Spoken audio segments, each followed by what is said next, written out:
Hi, welcome to Myers ASMR. It's so good to see you. How are you?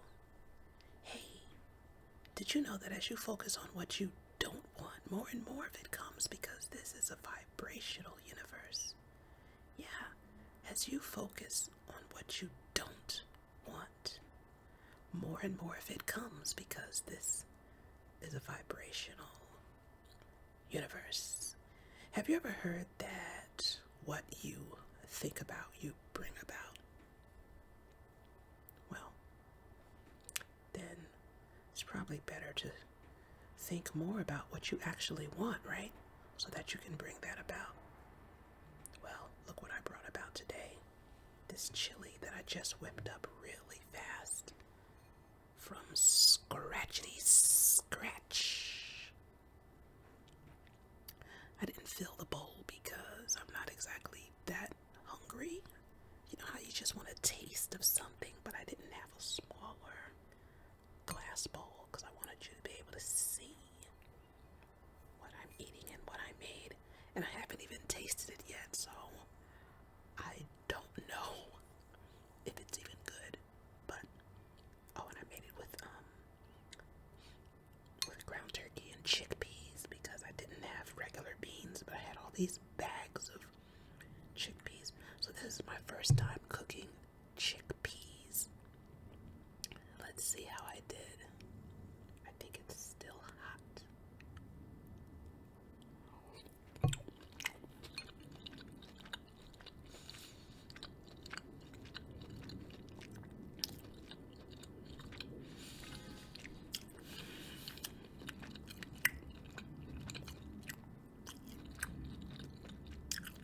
It's so freaking good, but let's be honest. This is not a complicated dish. And I've been making things like this for years, so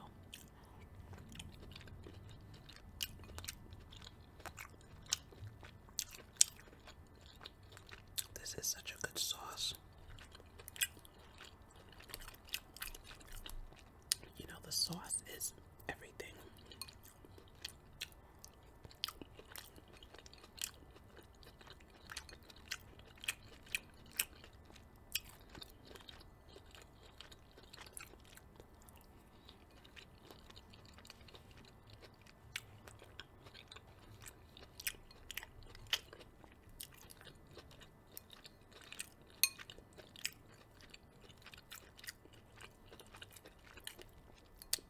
I was in Chili's. Not Chili's, Panera several days ago. And I had their chili. I tried to mimic whatever they did here, but it's not the same, but it's good enough.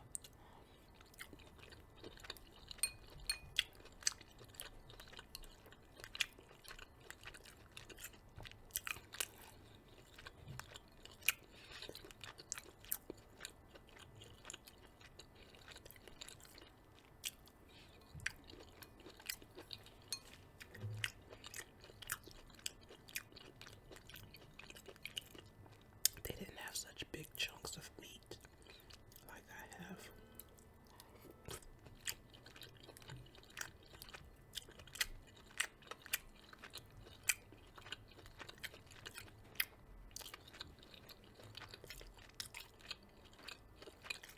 And they had more beans.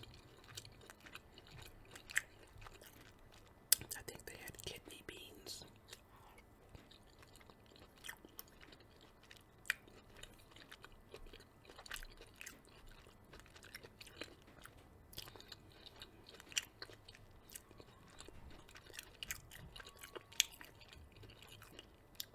You know, this dish is really hard to mess up in my opinion because even if you don't know how to season it, you don't even need seasoning.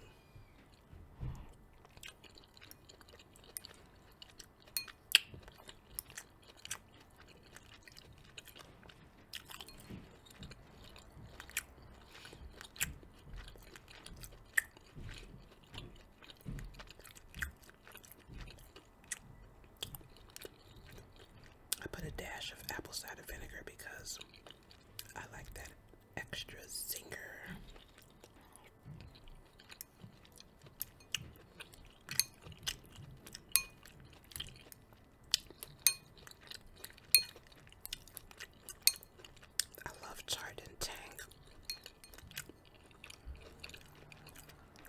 This is my first time having chili with chickpeas.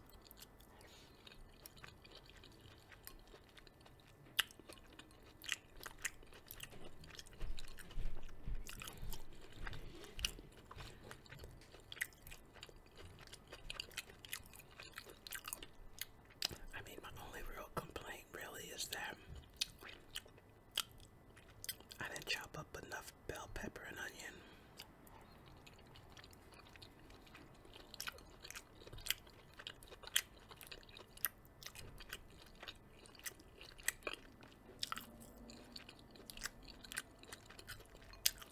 Otherwise, it's phenomenal.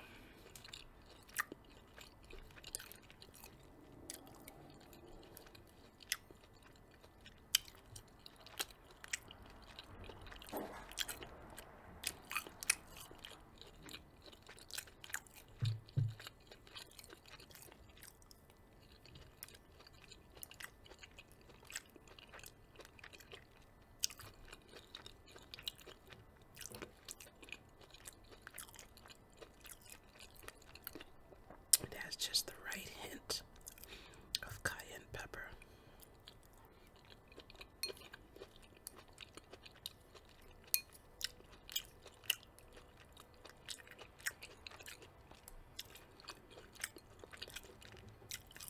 It's an ever so slight kick. It lets you know there's a little hot pepper there, but it's not uncomfortable at all.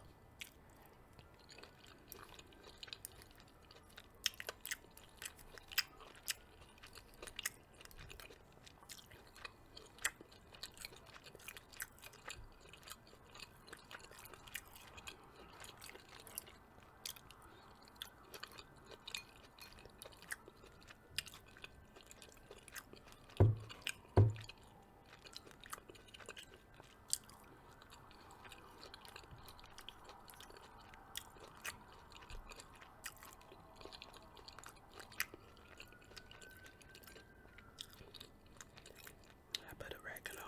You know what?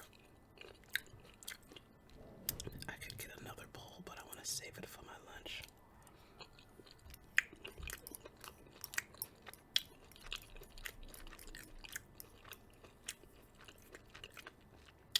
I can't remember the sauce. I think it's Prego. Really, really good.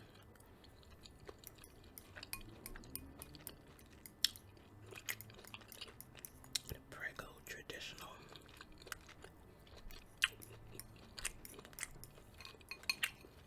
So awesome.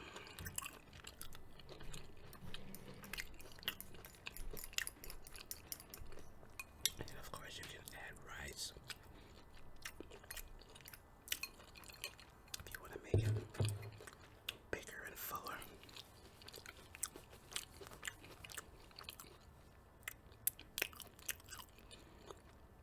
Oh, it's getting hot in here.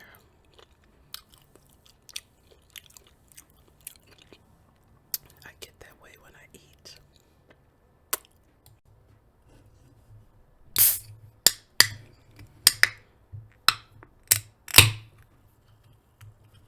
This is unsweetened seltzer. It's lime.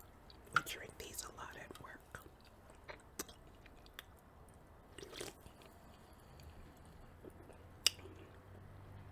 And they're absolutely delicious.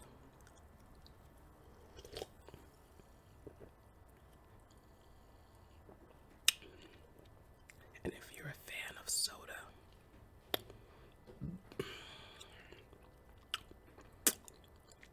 you'll probably love these because they taste just like soda but without any sweetener. No, they're not sponsoring me. Believe me, I would let you know gladly and proudly if anybody was.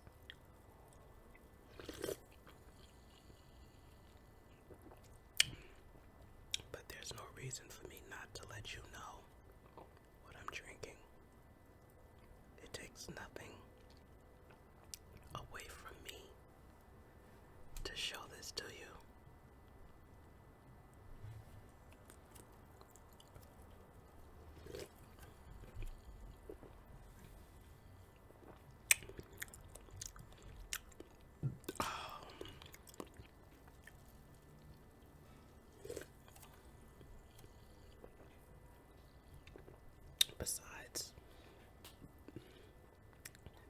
were selling something, I'd love for people to give me word of mouth recommendations and to talk me up too if they were pleased with my product or service. That's how it goes.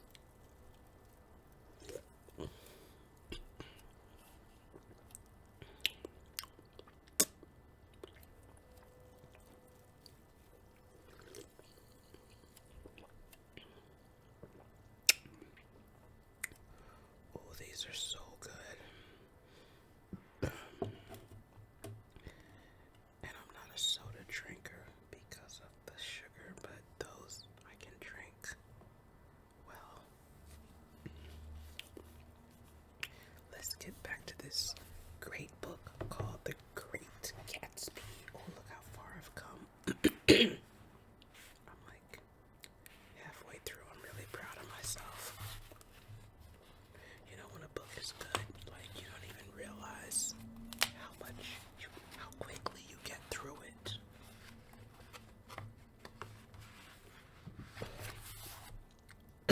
Oh, excuse me. The fizz. I don't drink a lot of sodas or seltzer. Okay, did we interrupt your exercises? Inquired Daisy politely. I was asleep, cried Mr. Clipspringer in a spasm of embarrassment. That is, I'd been asleep, then I got up. Killspringer plays the piano, said Gatsby, cutting him off. Don't you, Ewing, old sport? I don't play well. I don't hardly play at all. I'm all out of practice. We'll go downstairs, interrupted Gatsby. He flipped a switch. The gray windows disappeared as the house glowed full of light. In the music room, Gatsby turned on a solitary lamp beside the piano. He lit Daisy's cigarette from a trembling match and sat down with her on a couch far across the room where there was no light save what the gleaming floor bounced in from the hall. When Clipspringer had played the love nest, he turned around on the bench and searched unhappily for Gatsby in the gloom. I'm all out of practice, you see. I told you I couldn't play. I'm all out of practice. Don't talk so much, old sport, commanded Gatsby. Play. Excuse me.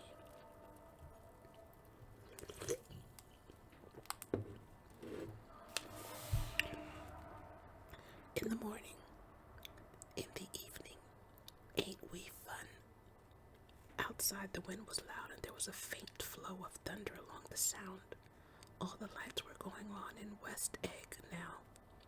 The electric trains men carrying were plunging home through the rain from New York. It was the hour of a profound human change, and excitement was generating on the air. One thing's sure and nothing's surer. The rich get richer and the poor get children. In the meantime, in between time, as I went over to say goodbye, I saw that the expression of bewilderment had come back into Gatsby's face as though a faint doubt had occurred to him as to the quality of his present happiness. Almost 5 years. Excuse me, there must have been moments even then. Even that afternoon when Daisy tumbled short of his dreams, not through her own fault, but because of the colossal vitality of his illusion. It had gone beyond her, beyond everything. He had thrown himself into it with a creative passion, adding to it all the time, decking it out with every bright feather that drifted his way. No amount of fire or freshness can challenge what a man will store up in his ghastly heart. As I watched him, he adjusted himself a little visibly. His hand took hold of hers, and as she said something low in his ear, he turned toward her.